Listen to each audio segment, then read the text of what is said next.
The following program may contain coarse language, violence, nudity, mature subject matter, or scenes which may not be suitable for all viewers. Viewer discretion is advised. All Hit Radio.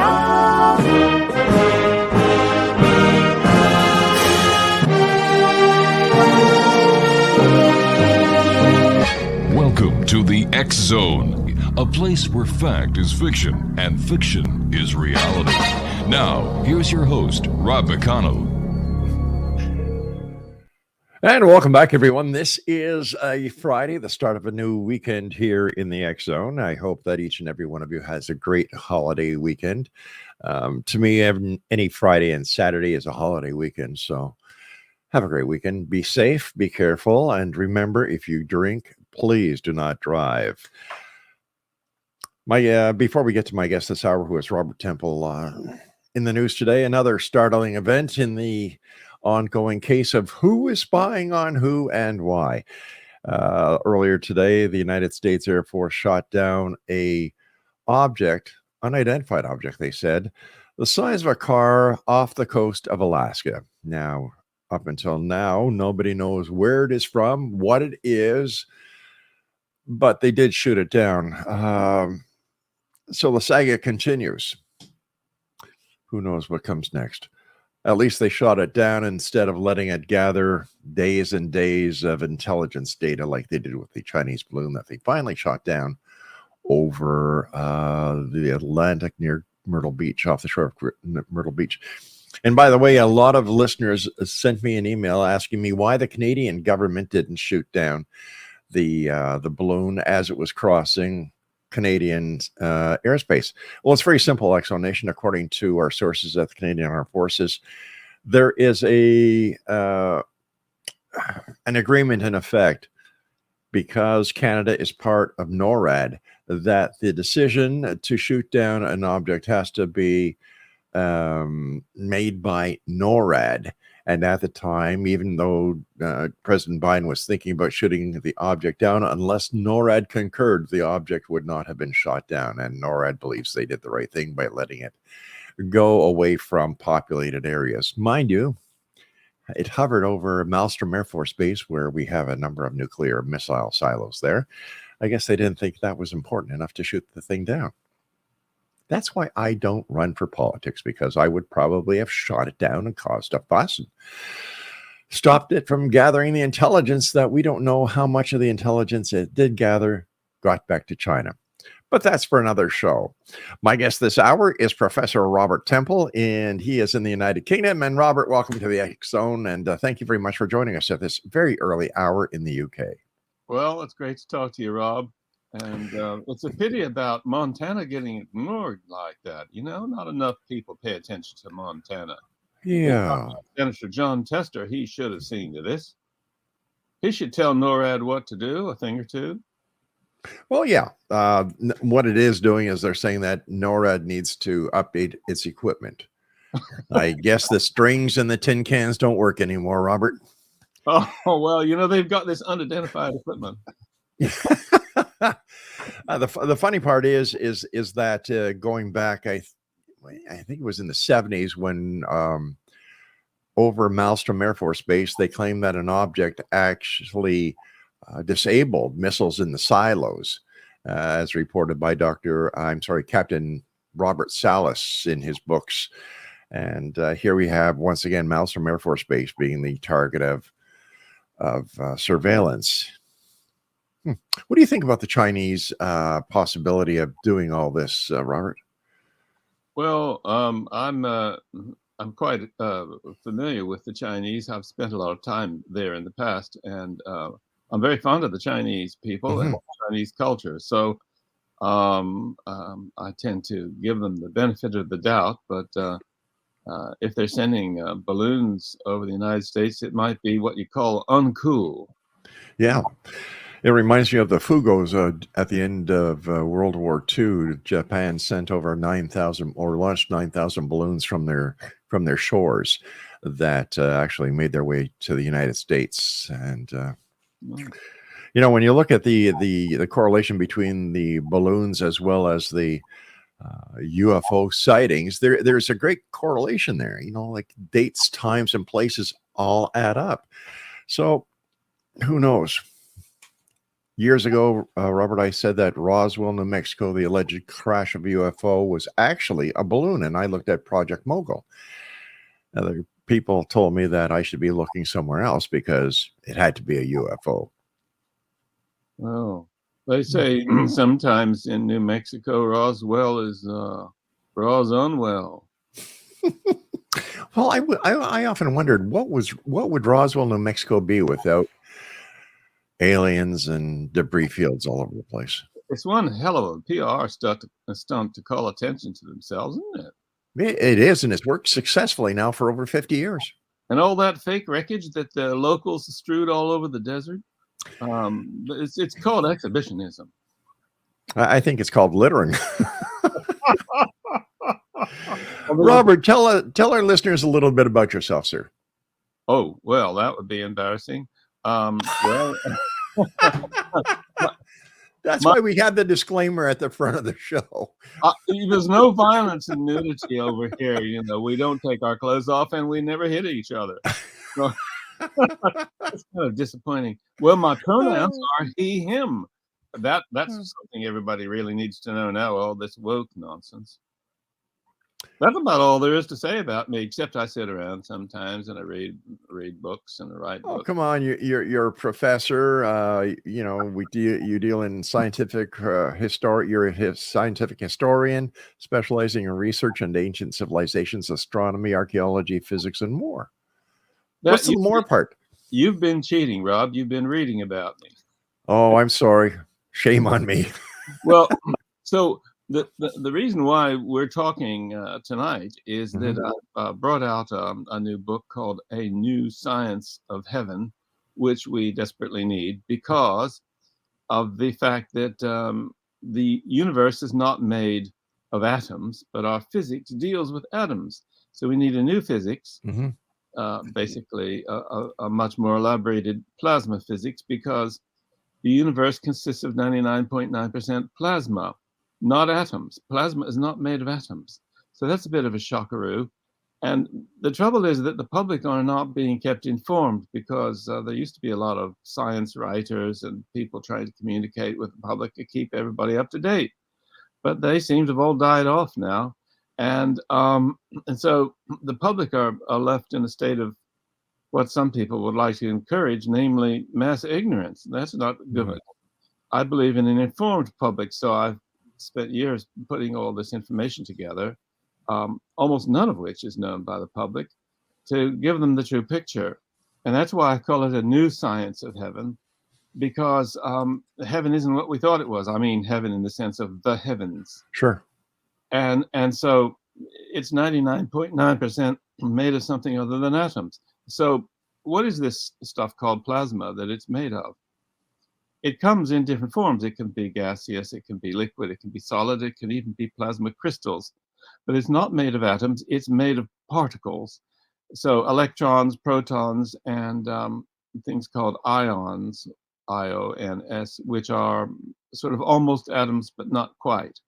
Or scientists might refer to them as incomplete atoms. The reason being that they either have too much charge or too little charge, but it's not balanced.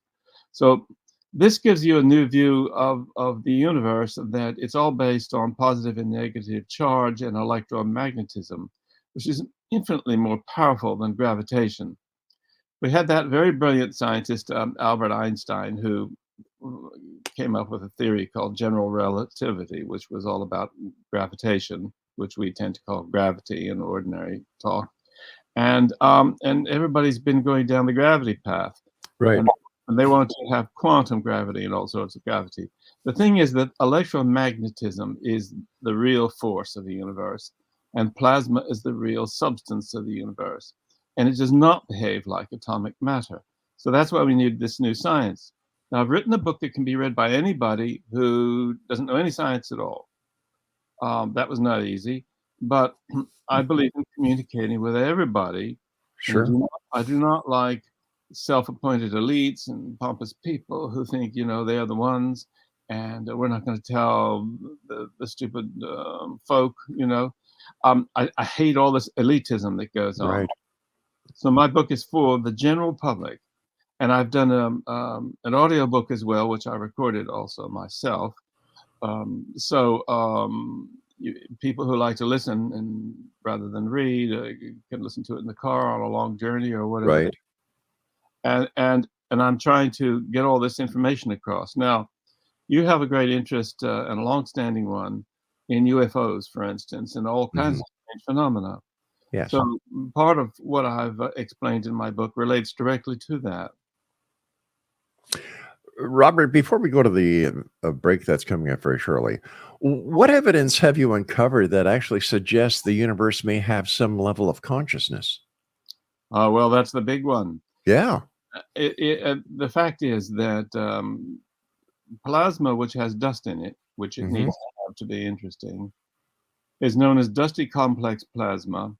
It's quite different from hot plasmas. It tends to be cold because it's out in space, although it can be hot. And the laboratory experiments carried out by some of the more advanced plasma physicists, such as Professor Tsitovich, the Russian chap who has unfortunately died. He was the most brilliant of them.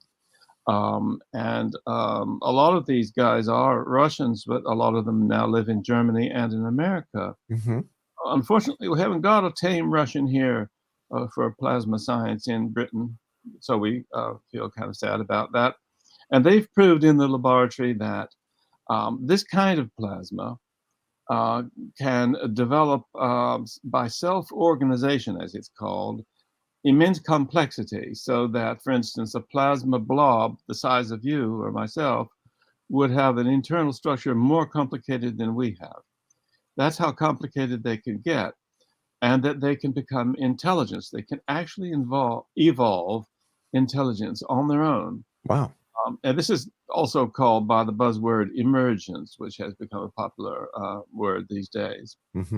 Without going into all the details, the fact that the universe itself is a dusty complex plasma, and all the stars, including our sun, are wholly made of plasma, means that the universe has the potential also to be conscious and intelligent.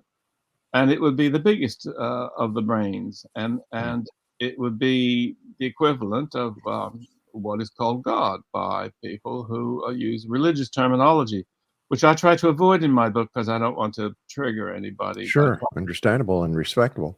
All right, Robert, please stand by. You and I have to take our first break. And X Zone Nation, our very special guest this morning, all the way from the United Kingdom, is Professor Robert Temple. His website is www.robert-temple.com. And this is the X Zone. I am Rob McConnell, and we are coming to you from our broadcast center and studios in St. Catharines, Ontario. And we're coming to you around the world tonight on the Talkstar Radio Network, Mutual Broadcast Network, X Zone Broadcast Network, and on Channel 54 on Simul TV. And for more information about how you can watch the X Zone 724, 365 on Simul TV, as well as other great programming, just visit their website at www.simultv.com. Professor Temple and I will be back after this short break. Don't go away.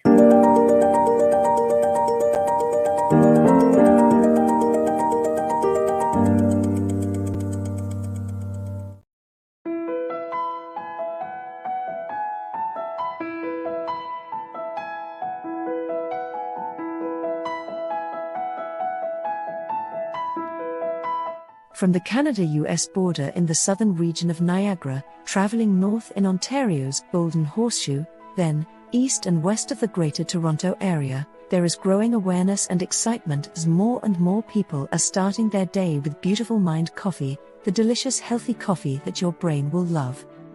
Made with ethically sourced 100% Arabica coffee, Beautiful Mind coffee is roasted and ground in small batches to ensure each bag contains a wonderful full-bodied artisan coffee. Scientifically formulated, Beautiful Mind coffee is the only coffee blend that contains 3 herbal ingredients found to aid in boosting your daily mental clarity and focus. Maca root powder, green tea extract, and American ginseng have been selected for their ability to support good brain health. Taking care of your brain's health now can help delay or prevent the onset of cognitive dysfunction, including dementia, Alzheimer's, and more general memory loss as you get older, just by enjoying the delicious flavor of our roasted coffee and herbal ingredients found exclusively in Beautiful Mind Coffee. Beautiful Mind Coffee is now available at Amazon.ca and soon to be available in selected locations near you. In Hamilton, Ontario, Beautiful Mind Coffee is now available at Livelong Wellness Clinic, located at 189 Hewson Street South. Beautiful Mind Coffee can be ordered by telephone by calling 416-436-3675 or 905-536-2450. Why have a good cup of coffee when you can have a great cup of Beautiful Mind Coffee that's good for your brain?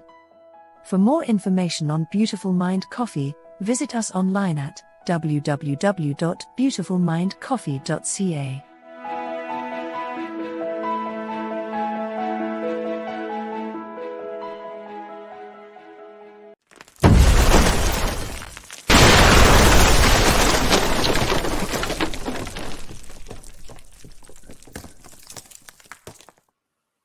And welcome back, everyone. And the X Zone is being brought to you by our good friends at Beautiful Mind Coffee, the coffee that your brain will love at www.beautifulmindcoffee.ca. My guest this hour is Professor Robert Temple, and we're talking about his new book entitled A New Science of Heaven. His website, www.robert-temple.com.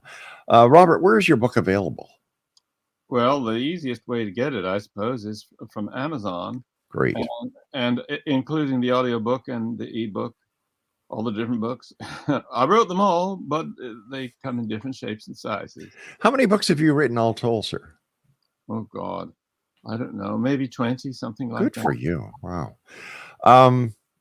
What, in your opinion, and based on your research and that thing you do, to coin a phrase, what role does plasma play in answering many of our unanswered questions about the universe, life, and existence itself? Well, I think that from the point of view of most people, the fact that we ourselves are plasma beings is pretty important. It's known as bioplasma. That is, when you're biological and you're plasma, it's called bioplasma. That's the word that's used.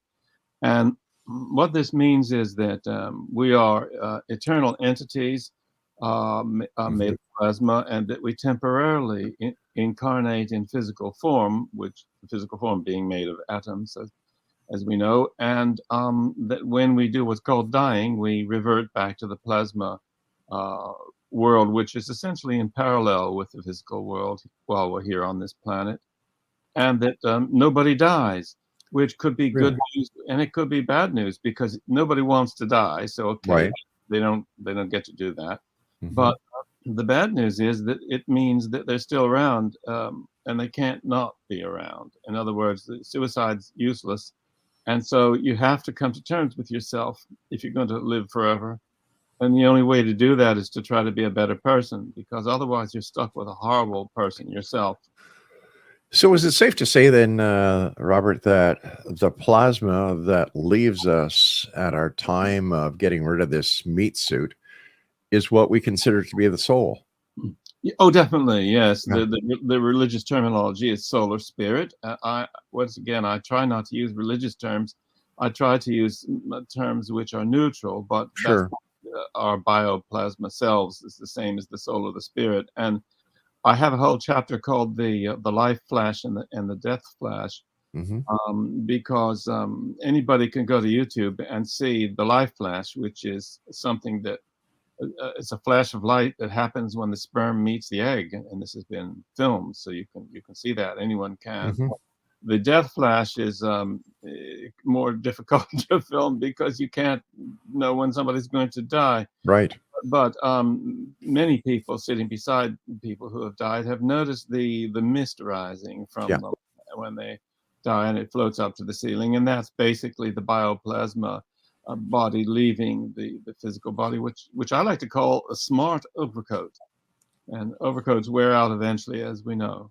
Sure. My wife is a retired nurse, and she has told me about, at the time of passing, about this mist or light that emanates from the person as they are in fact passing or returning back to the plasmatic world? Also, she's witnessed it many times, has she? Yes, she has, sir. Well, there you go. So you've got the firsthand knowledge of that. Most people don't seem to realize about it. Yeah. What this is, the realization that that death is not extinction. It is Right. It's transition, a different kind of transition than we read about in the papers today. Sure. I've often said during the many years of doing the show that I look at death as going from one book to another instead of one chapter to another. I believe that each book has all the chapters that we've lived through this lifetime, and when we do pass on, we just go to the next book, like a library, so to speak. That's a great way to describe it. I'm very impressed. That's very, very interesting, Rob. Oh. When I was reading the information that your publicist, Sophia Moriarty at Smith Publicity, sent us, something intrigued me, something that you call the two plasma cloud system. What is that, sir? Oh, well, that's a big surprise. Back in 1961, these two giant clouds, which don't emit any light out in space, were observed by a Polish astronomer called Kordylewski. That's Kordylewski with a K. And because he was Polish, right? Poles have Ks. And they're called the Kordylewski clouds. But then the Polish government of the time didn't like that, and they made him stop his research, and he kind of died. But in 2019, this was all confirmed. The clouds have been proved that they're really there. And each one is 9 times the size of the Earth. And they are between the Earth and the moon. But not in direct line of sight. So if you look at the moon, you're not looking through the cloud, because they're 60 degrees to either side at something called the L points. And these are giant, obviously, because together they're 18 times the size of the Earth, giant clouds of plasma and dust. So these are dusty complex plasmas. And that means that they will be intelligent, as we now know through the work I mentioned earlier, which means that they are the big brains here. Now, they're so huge that the Earth-Moon system is not an Earth-Moon system. It's a 2-cloud system with an Earth and a Moon thrown in. The Earth and the Moon are so much smaller than they are. Well, now, this changes everything, because if we've got these two gigantic intelligent entities between us and the moon, why look for little green men when we've got inorganic, highly intelligent extraterrestrial life between us and the moon? Here they are. They're on our doorstep. And so this brings us again to the subject of UFOs, because if you're made of plasma, blobs of plasma are known as plasmoids, and it's the easiest thing in the world for a large or truly gigantic, intelligent plasmic entity to discharge blobs of plasma, plasmoids, and send them to the Earth and carry out surveillance. And so that's why I call the glowing UFOs plasmic drones. They're similar to ball lightning, and ball lightning is often a plasmic drone because it's been observed many times to be examining things intelligently. One of the classic examples of that, when a ball of lightning was seen to be examining a Turkish carpet and following the design and examining the design of the carpet. Well, now that's intelligent behavior. So somebody's directing that. They're either being directed remotely, or they have software programming on board, which they could easily have, because if you're dusty complex plasma, you've got all that intelligence capacity. And the other thing about these huge clouds is that they would have such gigantic computing power, and they're billions of years old, that they would know the whole history of the Earth. And be careful, because they're watching and listening now, so don't do the wrong thing. There I go. Is it possible that this plasma cloud would have the ability to morph itself into whatever shape it needs to? And could this plasmic cloud be what many people in the New Age genre call the Akashic records, the records of everything throughout time? Yes, the Akashic records, as they're called, would be inside those clouds. They would have the entire history of the earth stored away, and everything that had ever lived on the earth, the whole life history. And of course, they would have everything that was ever written, thought, or said, or depicted stored in the clouds. And they would be the equivalent of what people call the Akashic records. Yes. So it seems that the research that you are doing and your book is opening up an entire new way of looking at things. And I love it. And congratulations to you, sir. Well, thank you, Rob. Of course, that's why I called it a new science of heaven, because it is basically a new science. Yeah. And there are some plasma physicists at work.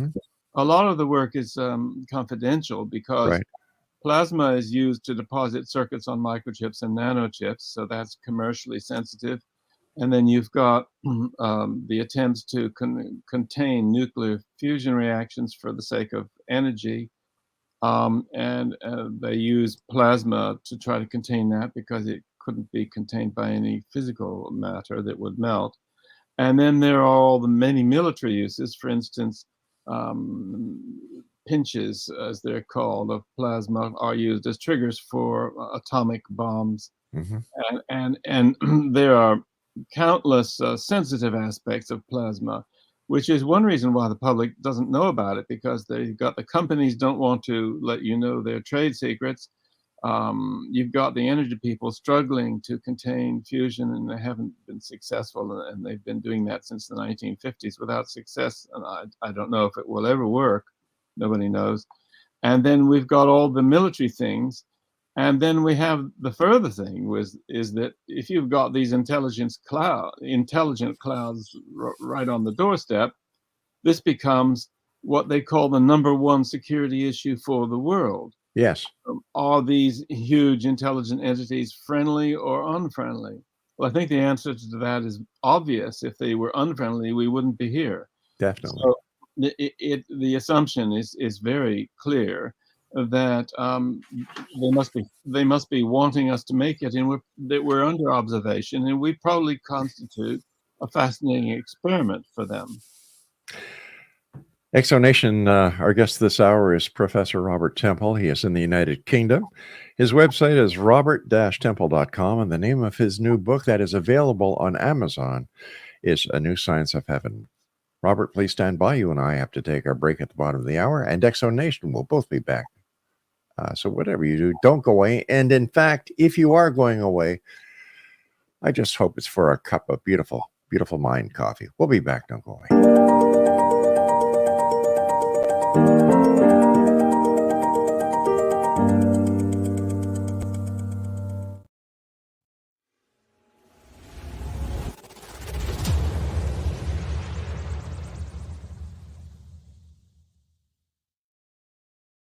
So I was watching the X Zone TV channel last night when I was abducted by aliens, and they kept repeating to me over and over again, simultv.com, simultv.com. What's simultv.com? That's what I asked them. They had it written on the side of their UFO. How do you spell that? UFO. No, I mean simultv.com. simultv.com. simultv.com. Right. simultv.com. Interesting that you were abducted by aliens in a simultv.com UFO last night. Oh, yeah? Yeah. Now that you mention it, I remember now last night I was awakened from a deep sleep. My great-grandmother was standing there. She said she come from the hereafter to tell me about simultv.com. She even spelled it out for me. simultv.com, sonny boy. simultv.com. simultv.com, sonny boy. Wow. Yeah. Guys, you'll never guess what my psychic guru just told me. simultv.com. Exactly. Are you guys psychic too? Of course. We all know about simultv.com. simultv.com.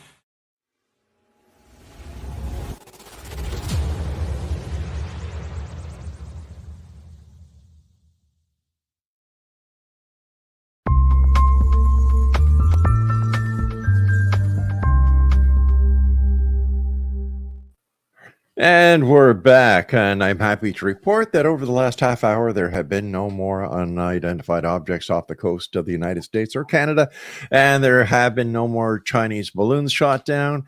And I wonder what this is going to do for the latex balloon industry. Well, what everybody needs Yeah. to do is drink a lot more Beautiful Mind coffee. You're catching on. You're catching on. Now I know why you're a professor. And you know what's written on the other side of this cup? Simul TV. And how do you spell that? I've forgotten. Exonation, Professor Robert Temple is our guest, and thank you so much for joining us, Robert. It's a great pleasure talking to you, and I wish you much success with your new book, A New Science of Heaven: How the Science of Plasma Physics is Shedding Light on Spiritual Experience. Wow. It's available on Amazon.com, by the way, Exonation. Something else that I found very interesting in the information that you had sent us is you apparently there's a fascinating way that plasma can explain the usual way COVID and other viruses travel around the world. Well, my friend Professor Chandra Vikramasinghe, which by the way is a Sri Lankan name, don't try and pronounce it. And we're working on a paper. We've done numerous papers about the COVID virus with a variety of colleagues. And one of our main points is that we believe, which is pretty well accepted now, that the virus has been spread by winds. It's through the air. And or Chinese balloons. Oh, we don't mention them. And so the idea that we're working on now, which doesn't seem to really have occurred to microbiologists, and I don't know why, is what happens when viruses are charged, that is negatively or positively. Because as you know, electricity is made of electrons and it's negative charge and so on. So what if the viruses are charged, especially if they're being transported on the winds and subjected to the effects of the ionosphere, for instance, and energy coming from the sun? The earth is positively charged and local rain is negatively charged. The charges are different on flowers and bees, charges everywhere, but a lot of people don't pay much attention to that. So we're doing a paper on viruses being charged and what happens when that's the case.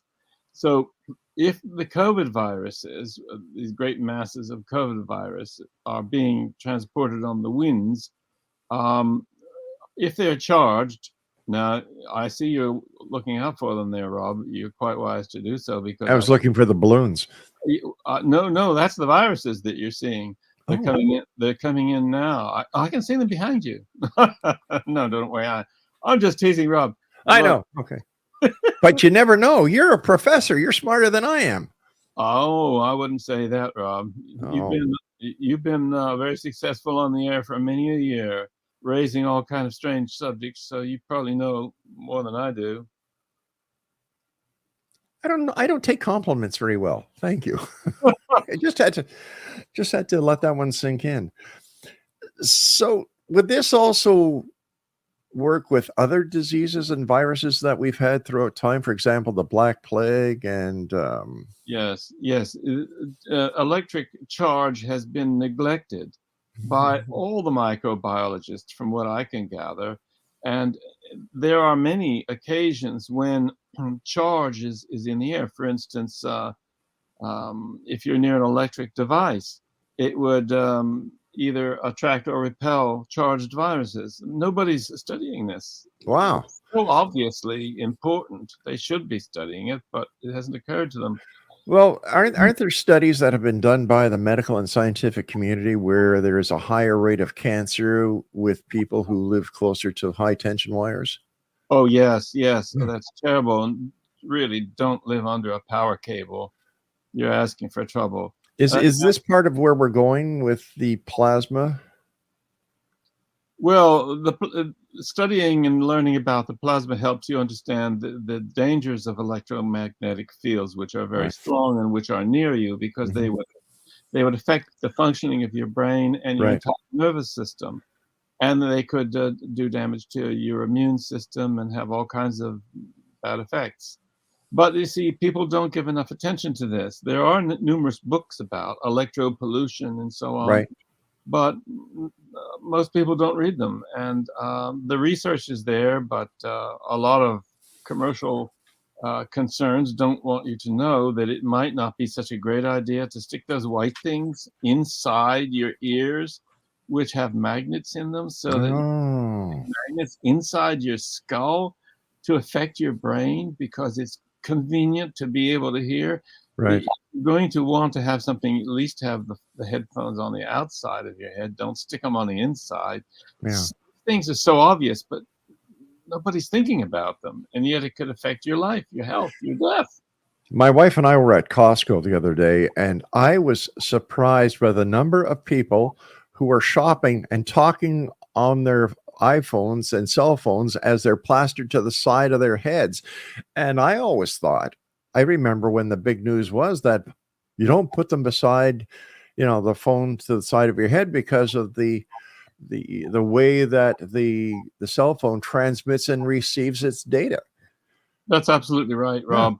The fact is, the public are not being warned about any of this because it affects the commercial interests of numerous companies. I won't name any or even identify what sort of companies, because you can figure that out for yourself. But the fact is that the public are being kept intentionally in ignorance about the dangers of all these powerful fields that we're all exposed to now, by Wi-Fi, for instance. Mm-hmm. And yet there's been this precipitous decline in male fertility in the United States. Male fertility has apparently gone down by 60% within decades. And it seems that it's due to all the influence of the electromagnetic fields. Now, guys who want to look cool, they hang their cell phones on their belts, dangling near a certain area that might impair their fertility. Just figure that out. You don't want to put your cell phone in your jeans pocket. You don't want it dangling from your belt. You want to keep it away from where the sperm is. Sure. Made. Well, you see, I'm infertile. During the commercial that we played for Simul TV, there was a guy wearing a tinfoil on his head, and maybe we should wrap up the genitals in tinfoil. Just like they do at the baseball game when you get your hot dog, it's wrapped up in tinfoil. Now, we don't want violence and nudity on this show. Okay.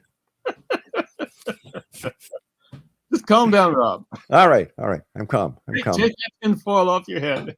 Well, that's my white hair. Oh, right. Sorry about that. Well, it looks really good, Rob.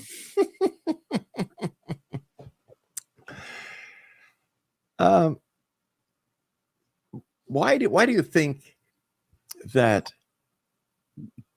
there are companies like Apple? Oh, I shouldn't have mentioned that because they. Oh no, that's an ad. Yeah, or any of the other electronic companies that. No, it's not an ad. It's a fruit. It's a fruit. Yeah. Oh gosh, there I go. I'm going to get an email from the LGBT now. Okay. Is that a radio station? Yeah, yes, it is. It's somewhere in Pafudnatuk, I understand. I lost my train of thought, for God's sake. Thanks, Robert. Let me ask you this question. Does what we understand now, thanks to your book, prove that reincarnation is possible?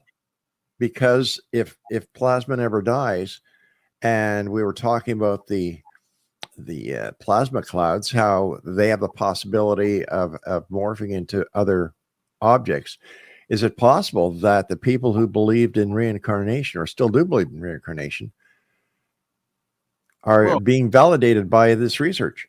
Oh, definitely. Yes.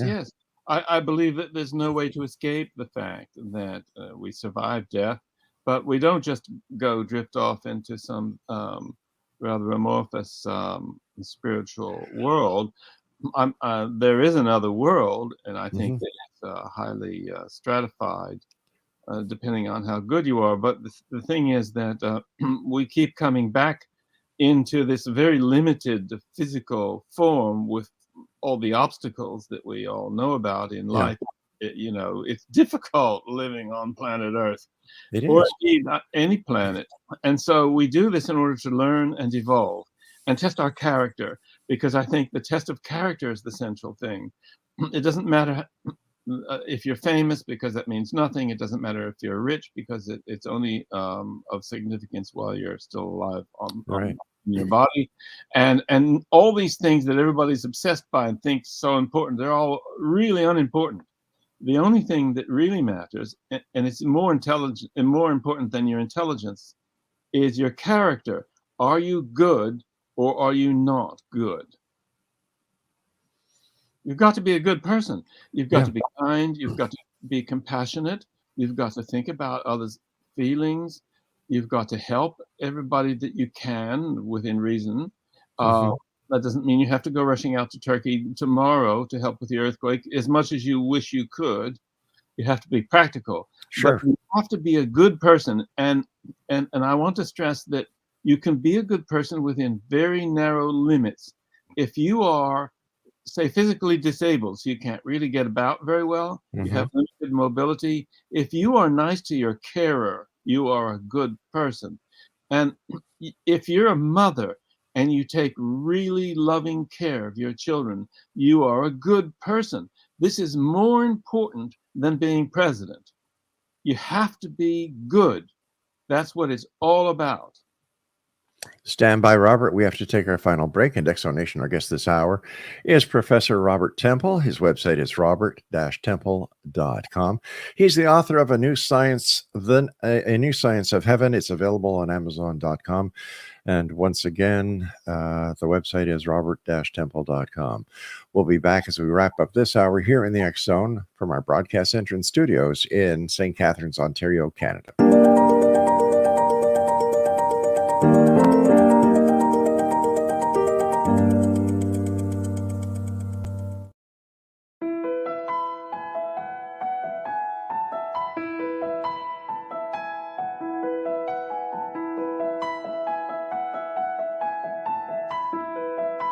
From the Canada-US border in the southern region of Niagara, traveling north in Ontario's Golden Horseshoe, then east and west of the Greater Toronto Area, there is growing awareness and excitement as more and more people are starting their day with Beautiful Mind coffee, the delicious healthy coffee that your brain will love.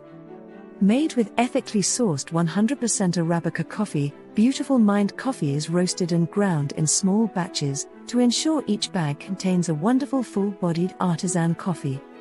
Scientifically formulated, Beautiful Mind coffee is the only coffee blend that contains 3 herbal ingredients found to aid in boosting your daily mental clarity and focus.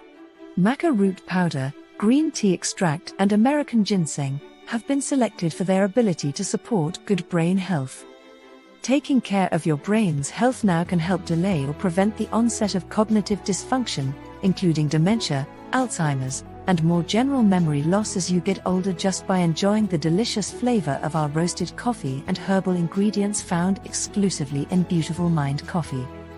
Beautiful Mind coffee is now available at Amazon.ca and soon to be available in selected locations near you. In Hamilton, Ontario, Beautiful Mind coffee is now available at Livelong Wellness Clinic, located at 189 Hewson Street South. Beautiful Mind coffee can be ordered by telephone by calling 416-436-3675 or 905-536-2450. Why have a good cup of coffee when you can have a great cup of Beautiful Mind coffee that's good for your brain? For more information on Beautiful Mind coffee, visit us online at www.beautifulmindcoffee.ca.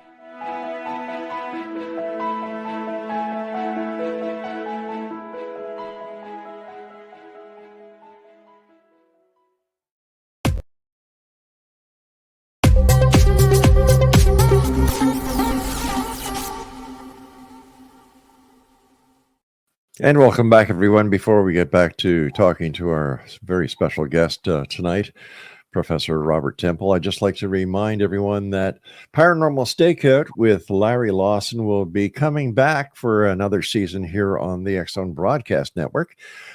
Kevin Randall is putting together some specials for his show, A Different Perspective.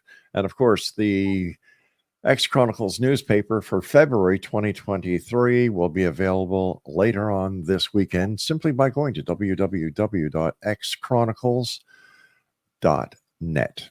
It's that plain, it's that simple. And just like XZBN, you can go there without any cost whatsoever. Robert, is it possible? I was thinking during the break, is it possible that plasma would explain some of the biblical miracles? For example, the burning bush that did not burn, but it was interpreted as being on fire. The cloud atop of the mount when Moses was handed or came back with the tablets of the Ten Commandments. Is it possible that this is where it all generates from, that using the only knowledge they had at that time, they interpreted what is written? Yes. Rob, I'm very glad you've mentioned that. I'm convinced of that. I have a whole chapter in the book about this business. I examined the account of Moses and the burning bush, which is extremely interesting. It is. There are slightly different versions of it because the text varies a bit. And it's interesting that the voice that comes from the burning bush, which is described as being like a burning bush, but it's not really a burning bush. Right. It's not really on fire, which sounds like a glowing plasmoid. The voice that comes is from what the text calls the angel of the Lord. It's not the Lord, it's the angel of the Lord. So I looked, because I do a lot of research in ancient stuff, and I've written lots of books about ancient cultures and so on. And so I looked up who and what was the angel of the Lord. It's undefined, you see. And the Samaritan sect of Judaism, they were Jews who were not friendly with the ones based in Jerusalem because they were up in the north and they had their own setup.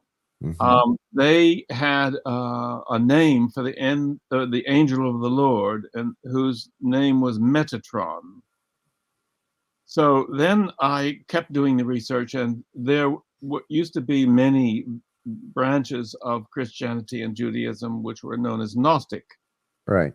And there was one sect called the Marcosians, of whom little is known, but what little survives does contain a very interesting description of Metatron. They believed that there were two gigantic entities above the atmosphere. Does that remind you of anything? And that one was called Metatron, and that the angel of the Lord was one of these two gigantic, huge, intelligent, spiritual beings above the atmosphere of the earth. So does this mean that ancient people were somehow psychically intuiting what we're now discovering through modern science? I think the answer is yes. Yeah. That modern science is catching up with the ancient wisdom, which was something that people who were able to meditate more deeply back then, because there was less noise maybe, they were communing with the deeper truths in ways that is very rare today. We live in a very busy, noisy world, and this kind of thing doesn't go on so much. But in ancient times, when there were fewer people and it was more quiet and you could concentrate more, and there were seers and shamans and sibyls, priests and priestesses who were trying to commune with the higher powers. They were getting all kinds of intuition coming to them, which I believe was direct inspiration, so that you can get this very strange group of Gnostic Christians known as Marcosians talking about basically the Korolev clouds before there was any evidence that they existed other than psychic perception. I was just going to mention that. I was wondering if that could this be how psychics and mediums connect with the other side. And for example, people go to mediums to communicate with those who have departed. Is it possible that this is going through the cloud, so to speak? Well, I think we need to realize that telepathy is a universal thing.